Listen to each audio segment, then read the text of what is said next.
एक सप्ताह के लिए समय बढ़ाया गया था पूरे देश के लिए, कई राज्यों के लिए। उसके बाद हमारा 11 दिसंबर को गणना चरण समाप्त होना था, लेकिन बड़ी संख्या में उत्तर प्रदेश में मतदाताओं के नाम ड्राफ्ट वोटर लिस्ट से हट रहे थे, लगभग 2,97,00,000 के करीब। इसको देखते हुए, और मैपिंग भी उस समय हमारी काफी तेजी से हो रही थी, इसको देखते हुए 15 दिन का अतिरिक्त समय हमने मांगा था भारत निर्वाचन आयोग से उत्तर प्रदेश के लिए, जो मिला। और गणना चरण फिर 11 दिसंबर की बजाय 26 दिसंबर तक हमारा चला। 26 दिसंबर को गणना चरण समाप्त हो गया, इससे संबंधित सारी फील्ड की कार्रवाइयां समाप्त हो गई थी और हमारा 31 दिसंबर को वोटर लिस्ट प्रकाशन की तिथि थी। लेकिन साथ ही साथ इस जो हमारा फील्ड में जो वर्क चल रहा था, इसके साथ ही साथ भारत निर्वाचन आयोग के निर्देश थे कि अगले जो भी इलेक्शन होंगे उसमें एक पोलिंग स्टेशन पर, एक मतदेय स्थल पर 1200 से अधिक वोटर नहीं रहेंगे। तो हमारे जो इससे पहले का एक स्टैंडर्ड था वो 1500 वोटर्स का था, तो काफी ऐसे मतदेय स्थल थे जिनमें 1200 से अधिक वोटर थे। तो उसको हमने रैशनलाइज, एक संभाजन की प्रक्रिया है कि नए पोलिंग स्टेशन बनाएं, जहां अधिक मतदाता है उनको शिफ्ट करके नए पोलिंग स्टेशन पे ले जाएं।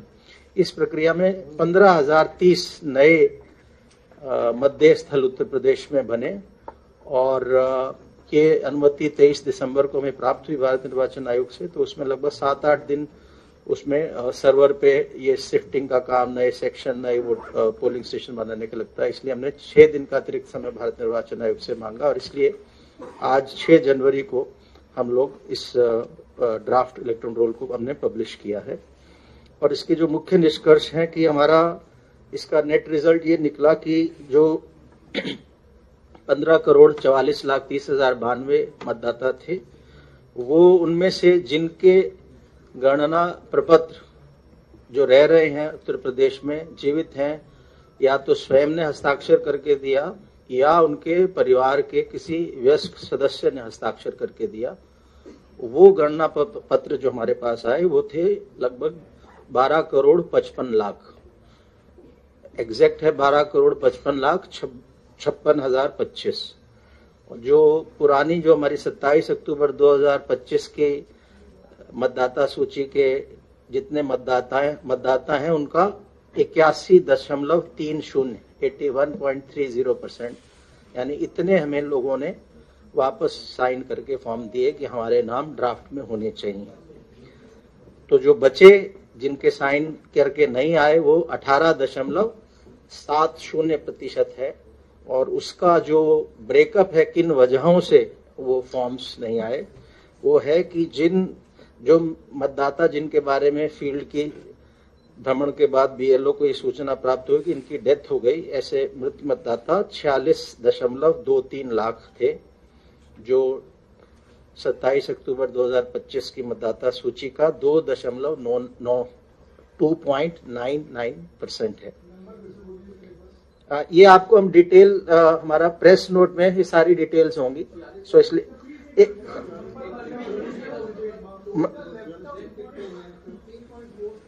एक मिनट, हम क्वेश्चन बाद में लेंगे, थोड़ा मैं कोशिश कर रहा हूं आपको साफ। सो मृतक मतदाता 46.23 लाख, 46.23 लाख, और परसेंटेज के टर्म्स में 2.99% या 2.99%। स्थानांतरित मतदाता जो अपने निवास स्थान से कहीं और शिफ्ट कर गए, वो घर छोड़ दिया जहां उन्होंने वोटर लिस्ट में जब अपना नाम दर्ज कराया था, जिस घर में थे, स्थायी रूप से स्थानांतरित हो गए, या वो लापता या अनुपस्थित रहे, या उनको फील्ड में बीएलओ को मिले नहीं, ऐसे 2.17 करोड़ मतदाता हैं, 2.17 करोड़। और अगर प्रतिशत में कहें तो 14.06, 14.06%। और तीसरी श्रेणी है जो मतदाता सूची में एक से अधिक स्थानों पर पंजीकृत पाए गए, ऐसे 25.47 लाख, 25.47 लाख वोटर्स थे, जो 1.65% है। सो कुल मिलाकर जो अनकलेक्टेबल था, जिनका नाम ड्राफ्ट वोटर लिस्ट में नहीं आया, वो 2.89 करोड़ या 18.70%, 18.70% है। सो फाइनल हमारी जो आज फाइनल मतलब आज जो ड्राफ्ट वोटर लिस्ट हो रही है पब्लिश, उसमें 12,55,56,025 मतदाता हैं। और इसमें हमारे सभी 75 जनपदों के जिला निर्वाचन अधिकारियों, 403 हमारी विधानसभाएं उनके निर्वाचक रजिस्ट्रीकरण अधिकारियों, 2042 सहायक निर्वाचक रजिस्ट्रीकरण अधिकारियों और हमारे 1,62,486 बूथ जो थे संभाजन से पूर्व, उतने बूथ लेवल अधिकारियों ने वॉलंटियर्स के साथ इस काम को अंजाम दिया। तो बहुत बड़ी संख्या में ये जो हमारे पास मतदाताओं से संपर्क करके हम लोग एन्यूमरेशन फॉर्म्स को, साइंड एनेशन फॉर्म्स को कलेक्ट कर पाए। और इसमें राजनीतिक दलों द्वारा नियुक्त बूथ लेवल एजेंट्स BLA इनका भी सहयोग रहा। तो 5,76,611 बूथ लेवल एजेंट्स सभी मान्यता प्राप्त राजनीतिक दलों द्वारा दिए गए और इनकी भी सहायता हमने ली। अब आज जब हम आलेख्य प्रकाशन कर रहे हैं, ड्राफ्ट इलेक्टोरल रोल पब्लिश कर रहे हैं, तो उसके बाद 1 महीने की अवधि है जिसको हम दावा एवं आपत्ति अवधि बोलते हैं, क्लेम्स एंड ऑब्जेक्शंस पीरियड। ये 6 जनवरी से, आज से दावा आपत्ति लोग दे सकते हैं, वो 6 फरवरी तक ये दावा आपत्ति का पीरियड रहेगा इस रिवीजन, इंटेंसिव रिवीजन में। और साथ ही साथ 6 जनवरी से नोटिस चरण भी शुरू हो रहा है। तो ऐसे मतदाता जिनका मैपिंग नहीं हुआ था, विगत प्रगाढ़ पुनरीक्षण की इलेक्टोरल रोल से, जो उत्तर प्रदेश में 2003 में हुआ था और भारत के अन्य राज्यों में 2002 से लेकर 2006 तक था, तो उस इलेक्टोरल रोल से जिस भी मतदाता का गणना चरण में एन्यूमरेशन फॉर्म साइन होके मिला, उन्हीं के लिए मैपिंग का शब्द रेलेवेंट है। तो जब हमें फॉर्म मिला, उस फॉर्म में ही 2 कॉलम्स थे। एक में था कि यदि मतदाता का स्वयं का नाम विगत इंटेंसिव रिवीजन में रहा हो इलेक्टोरल रोल में, उत्तर प्रदेश या देश के किसी भी रोल में, तो वो अपना विवरण दे रहा था। अगर उसका नाम स्वयं का नहीं था तो अपने माता पिता या ग्रैंड पेरेंट्स, दादा दादी या नाना नानी में से दे रहा था। उसको हम मैपिंग बोलते हैं। जहां ऐसे करेक्ट इन्फॉर्मेशन मिल गई तो उसको हमने मैप बोला कि इलेक्टोरल मैप हो गया। तो हमारा लगभग 91% से अधिक मैपिंग उत्तर प्रदेश में हुई। सो मैपिंग की जब बात कर रहे हैं तो वो केवल ये जो 12,55,56,025 इन्हीं के कॉन्टेक्स्ट में है। और हमारा 8% के आसपास, 8 से थोड़ा ज्यादा परसेंट अभी मैप नहीं हुआ। तो ऐसे लोगों को नोटिस जाएंगे जिसको अनमैप्ड कैटेगरी के इलेक्टर बोलते हैं।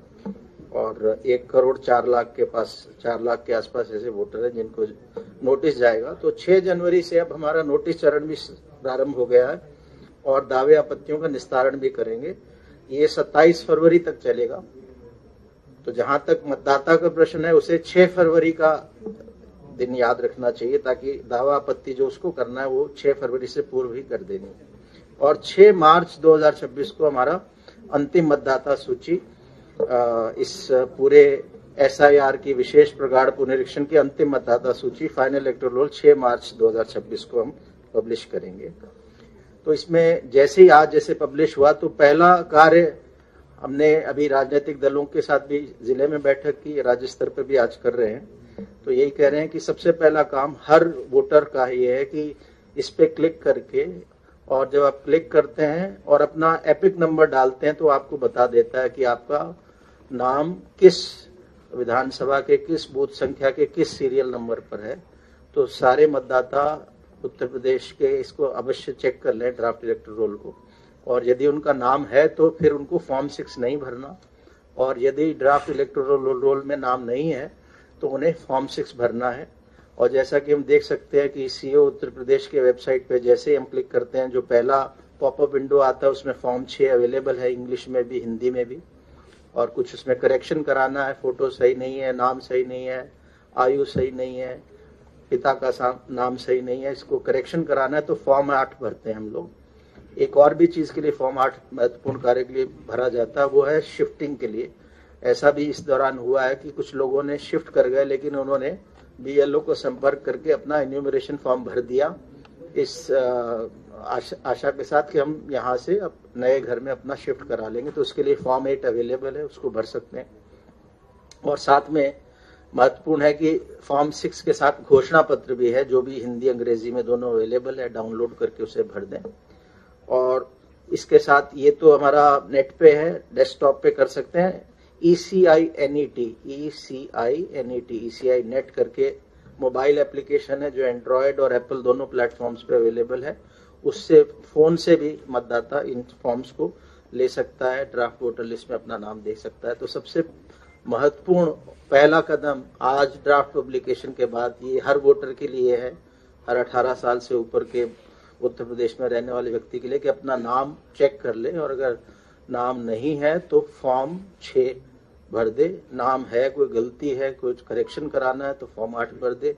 नाम है लेकिन पोलिंग स्टेशन पुराने घर का दिख रहा है, उन्होंने फॉर्म भर दिया, अब कहीं और आ गए हैं तो फॉर्म 8 भर के शिफ्टिंग करा लें। ये बहुत ही महत्वपूर्ण है और इसके लिए 1 महीने का समय है। तो इसमें हम सभी राजनीतिक दलों से भी सहयोग की अपेक्षा कर रहे हैं कि उनके जगह जगह कार्यकर्ता हैं कि इस मुहिम में 1 माह में हम चाहते हैं कि अधिक से अधिक लोग या जो भी एलिजिबल हैं वो अपना नाम उत्तर प्रदेश की मतदाता सूची में लेके आ जाएं। जैसा मैंने बताया कि दावा मतलब फॉर्म 6 नए मतदाताओं के लिए आवेदन होता है और फॉर्म 8 4 वजहों से भरा जा सकता है, जिसमें प्रविष्टियों में सुधार, करेक्शन ऑफ एंट्रीज, दूसरा है निवास स्थान परिवर्तन शिफ्टिंग के लिए, तीसरा है एपिक प्रतिस्थापन, एपिक रिप्लेसमेंट, अगर किसी का एपिक गुम जाता है तो उसमें भी फॉर्म 8 भर के इसको वापस हम एपिक अपना प्राप्त कर सकते हैं। और चौथा है PWD चिन्हांकन, पर्सन्स विद डिसेबिलिटीज का मार्किंग के लिए। इसका लाभ होता है जब इलेक्शन डे में कोई हेल्प चाहिए पर्सन विद डिसेबिलिटी को, तो उन्हीं लोगों को हमें पहले से इस डेटाबेस से पता लगता है, तो उनको हम लोग विशेष सुविधा उसमें दे सकते हैं। किसी का नाम कटवाना है, अगर हम ड्राफ्ट वोटर लिस्ट में देखते हैं कि हमारे परिवार के किसी सदस्य का नाम गलती से आ गया, वो विदेश में रह रहा है बहुत समय से, वो दिल्ली में या मुंबई में रह रहा है लेकिन हमने फॉर्म भर के दे दिया था, या डेथ हो गई, तो फॉर्म 7 अवश्य इसको भर दें। फॉर्म 7 उस पोलिंग स्टेशन का कोई भी मतदाता भर सकता है। और फॉर्म 6A 6 क है विदेश में निवास करने वाले मतदाता द्वारा मतदाता सूची में नाम सम्मिलित कराने हेतु आवेदन। ऐसे लोग जो भारत के नागरिक हैं, विदेश में रह रहे हैं शिक्षा के लिए, नौकरी के लिए, लेकिन किसी दूसरे देश की नागरिकता नहीं ली, तो सामान्य रूप से तो भारत में निवास नहीं कर रहे, बाहर कर रहे हैं साल 2 साल के लिए, लेकिन भारत के नागरिक हैं, तो वो वोटर बन सकते हैं। उस पोलिंग स्टेशन में उनके पासपोर्ट में जो एड्रेस लिखा है उस लोकल एड्रेस के पोलिंग स्टेशन पे वो वोटर बन सकते हैं। और ऐसे वोटर्स, ऐसे ऑनलाइन फॉर्म भी भरे जा सकते हैं, इन हार्ड कॉपी में भर के दिया भी जा सकता है। और इसमें एपिक नहीं मिलता है ऐसे वोटर को, वो अगर इलेक्शन के दौरान भारत में है तो अपने निवास स्थान वाले पोलिंग स्टेशन में जाके अपना पासपोर्ट ओरिजिनल में दिखा के उसको आइडेंटिफिकेशन के लिए वोट डाल सकता है। इनके लिए फॉर्म 6A है। और आवेदन पत्र जैसे बताया कि इससे डाउनलोड कर सकते हैं। ऑनलाइन भरना है तो voters.eci.gov.in पे जाके ऑनलाइन भर सकते हैं, डाउनलोड की जरूरत नहीं, उसी पे एंट्री किया, उसी पे अपलोड किया डॉक्यूमेंट और उसको ऑनलाइन ही सबमिशन हो जाता है। और चाहे तो डाउनलोड करके फिजिकली भर के हमारे अपने बूथ लेवल ऑफिसर्स को आप दे सकते हैं। और वोटर रजिस्ट्रेशन सेंटर है हर तहसील में, जहां SDM बैठते हैं उनके एक वोटर रजिस्ट्रेशन सेंटर है, उस पर भी दे सकते हैं। और हमने इस दौरान जो गणना चरण के दौरान राजनीतिक दलों के साथ कई चरणों में बैठकें हुई। राज्य स्तर पर 3 बैठक हुई, जिला स्तर पर जिला निर्वाचन अधिकारी के साथ हुई और इलेक्टोरल रजिस्ट्रेशन ऑफिसर जो SDM स्तर के हमारे अधिकारी हैं उनके स्तर पे भी बैठकें हुई। कुल 1546 ऐसी बैठकें हमने राजनीतिक दलों के साथ इस गणना चरण में किया। और तो अब आज की तारीख में फॉर्म वो भर सकते हैं वो लोग जो 1 जनवरी 2026 को 18 साल के पूरे हो रहे हैं, यानी 1 जनवरी 2008 से पहले जिनका जन्म हुआ है, 1 जनवरी 2008 को जन्म हुआ है या उससे पहले जन्म हुआ है, उनका वोट नहीं बना हुआ है, तो वो लोग फॉर्म भर सकते हैं। फॉर्म तो यूं 1 अक्टूबर 2000 26 को जो 18 साल का हो रहा है वो भी भर सकता है, लेकिन उसका नाम ये जो 6 मार्च की मतदाता सूची आएगी उसमें नहीं होगा, क्योंकि वो लोग एलिजिबल हो रहे हैं 1 अप्रैल को, 1 जुलाई को या 1 अक्टूबर को, लेकिन उनके फॉर्म वो अभी भर सकते हैं, ऑनलाइन भी फॉर्म भर सकते हैं। सो उनका फॉर्म पड़ा रहेगा, उसकी प्रोसेसिंग जब ये हमारी फाइनल वोटर लिस्ट जारी हो जाएगी उसके बाद, यानी जिनका 1 अप्रैल 2026 को हो रहा है उनका अप्रैल में वोट बन जाएगा, जिनका 1 जुलाई को जो 18 साल के हो रहे हैं उनका जुलाई महीने में बन जाएगा, और जिनका 1 अक्टूबर 2026 को जो 18 साल के हो रहे हैं वो अक्टूबर 2026 में वोटर बन जाएंगे। यानी आज की तारीख में 17.25 साल से ऊपर के लोग वोट फॉर्म 6 भर सकते हैं। और हम चाहेंगे आपके माध्यम से ये जानकारी युवा छात्रों को मिले कि अगर वो 1 अक्टूबर 2026 को 18 साल के हो रहे हैं तो वो फॉर्म अभी भी भर सकते हैं। बस महत्वपूर्ण है कि अभी जो नाम आएगा हमारी 6 मार्च को वो केवल उन लोगों का आ पाएगा जिनका 1 जनवरी 2026 को 18 साल की आयु पूरी हो गई थी। गणना चरण में निर्देश ये थे, बीएलओस को हमने फॉर्म 6 भी दिया था कि आप जब घर जाए तो पुराना वोटर जिसका नाम ऑलरेडी है उसको तो एन्यूमरेशन फॉर्म दें, गणना चरण दें, हस्ताक्षर कराएं, लेकिन ऐसे लोग जिनका नाम नहीं है, नए वोटर बनना चाहते हैं, उनको फॉर्म 6 दें। तो ऐसे लगभग 15,78,483 हमारे फॉर्म 6 ऑलरेडी भर के हमारे सिस्टम में आ गए हैं।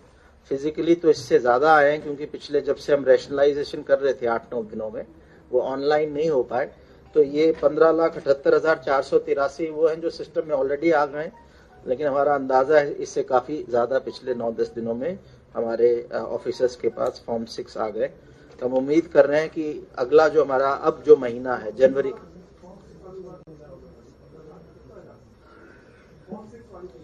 15,78,483 15,78,483 तो ऑलरेडी हमारे सिस्टम में आ चुके हैं।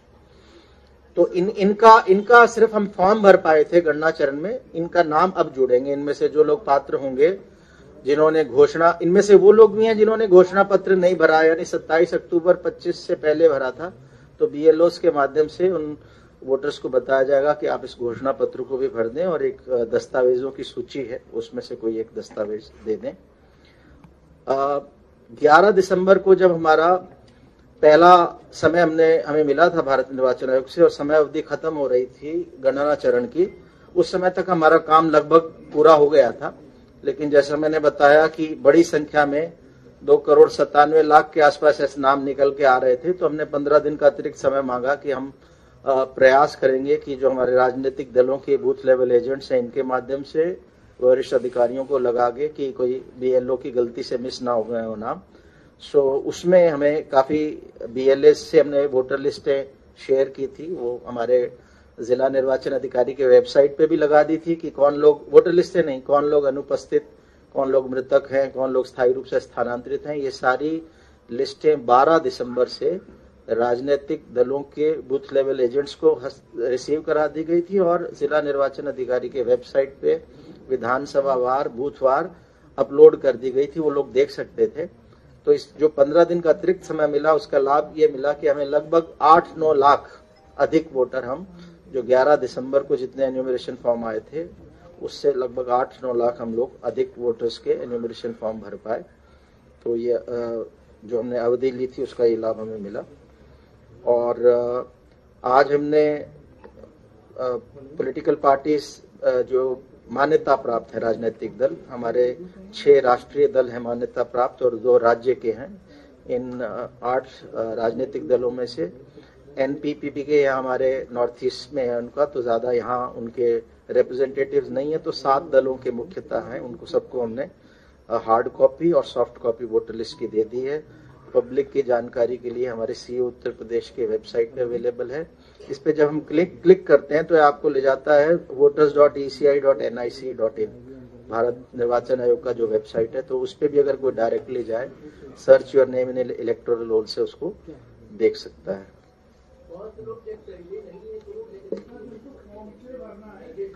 एक सेकंड बस मैं अपना कंप्लीट कर दूं, फिर I will take your questions. और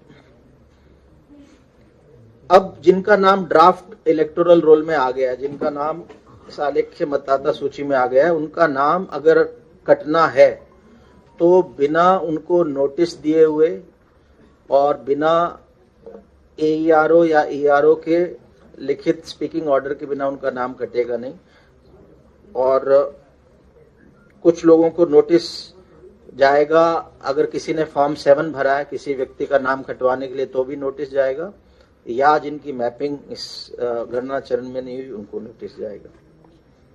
सो प्रयास ये है कि हम लोग कोई भी पात्र मतदाता है वो इससे छूटे नहीं। हमारे फाइनल इलेक्टोरल रोल जो SIR का आ रहा है तो इसके लिए हम एक्सपेक्ट कर रहे हैं कि बड़ी संख्या में हमारे पास फॉर्म 6 राजनीतिक दलों के सहयोग से और आपके माध्यम से जो अवेयरनेस हम कर रहे हैं उसके माध्यम से जनता तक बात पहुंचेगी और अपना नाम लोग चेक करके फॉर्म 6 भरेंगे। इसके साथ ही साथ बस मैं भी अब क्वेश्चन ले रहा हूँ। एक चीज और आपको बता दूं, आज ही हमारे यहाँ जो 2 हाउस हैं स्टेट लेजिस्लेचर के, तो लेजिस्लेटिव काउंसिल में हमारे एक है खंड स्नातक क्षेत्र और एक है खंड शिक्षक क्षेत्र। इसमें खंड स्नातक के 5 और खंड शिक्षक के 6 निर्वाचक क्षेत्रों का आज voter list, final voter list हमने पब्लिश की है।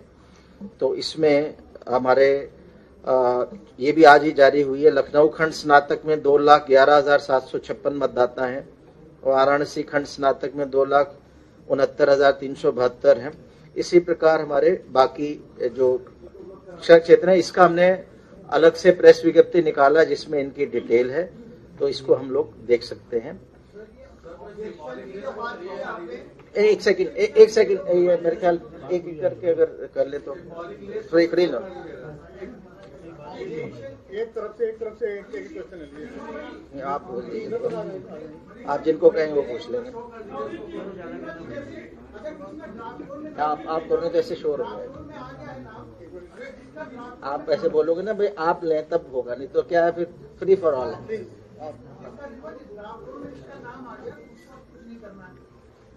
हाँ आपका एक सेकंड पहले इसी का आंसर दे, पहले एक से जिसका नाम ड्राफ्ट इलेक्टोरल में आ गया है, लगभग 8.25% के आसपास लोग ऐसे जिनकी मैपिंग नहीं हुई, तो उनको नोटिस आएगा।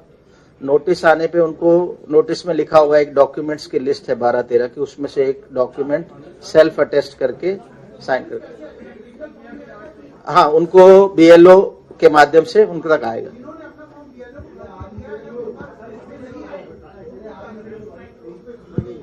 हाँ बिल्कुल, ये अच्छा प्रश्न पूछा। ये जो आप देख रहे हैं सबसे नीचे ब्लू में ड्राफ्ट इलेक्टोरल रोल, इसके जस्ट ऊपर लिखा है ASDDR list, absent, shifted, death, duplicate, refuse to sign. इसको जब हम क्लिक करेंगे तो जिलेवार, विधानसभा वार, बूथवार लिस्टें हैं जिनको हम डाउनलोड कर सकते हैं। उसमें पता लग जाएगा, अगर जैसे आपने कहा कि हमने तो साइन करके दिया, तो ये पता लग जाएगा उसको क्या गलती से मृतक दिखा दिया या स्थानांतरित दिखा दिया, क्या दिखाया, इस तरह से लिस्ट आ जाएगी। इसमें एक फीचर और है जो अगर हम बैक ले जाएं, वो आसान फीचर है, वो अभी शाम तक इसको हम एक्टिवेट कर देंगे, जो ग्रीन वाला है। इसमें अगर आपके पास एपिक कार्ड है, वोटर अपना एपिक कार्ड लेगा तो उसको सर्च करना नहीं, वो एकदम से आ जाएगा कि आपका नाम इसमें अगर है तो क्या दिखाया है गलत। सीओ साहब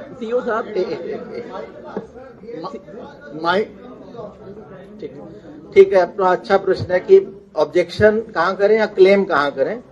ये हमने इसमें जो आपको प्रेस विज्ञप्ति में भी बताया कि इसको ऑनलाइन कर सकते हैं। voters.eci.nic.in पे 6 फॉर्म 6 भरेंगे तो क्लेम है, 7 भरेंगे तो ऑब्जेक्शन है, और डाउनलोड करके BLO को फिजिकली भी दे सकते हैं, वोटर रजिस्ट्रेशन सेंटर पे फिजिकली।